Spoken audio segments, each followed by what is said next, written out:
नमस्कार मंडळी. अश्विनी कालसेकर आणि मुरली शर्मा यांचा प्रेम कहाणीतील एक खास किस्सा तुम्हाला माहिती आहे का? मुरली स्वभावाने खूप शांत आणि लाजाळू आहेत. त्यामुळे ते सगळ्यांसमोर अश्विनींना प्रपोज करतील अशी त्यांना अजिबात अपेक्षा नव्हती.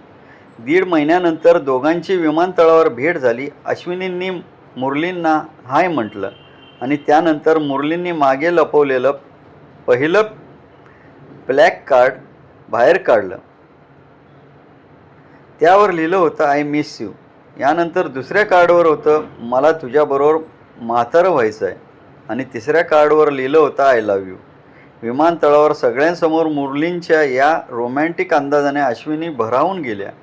अश्विनी म्हणाल्या की मुरली कमी बोलणारे असल्यामुळे त्यांनी असं काही करणं त्यांच्यासाठी पूर्णपणे अनपेक्षित होतं. दोघांनी 2009मध्ये लग्न केलं आणि त्यांच्या लग्नाला आत्ता 17 वर्ष पूर्ण झाली आहेत. आजही त्यांचं नातं चाहत्यांना खूप आवडतं.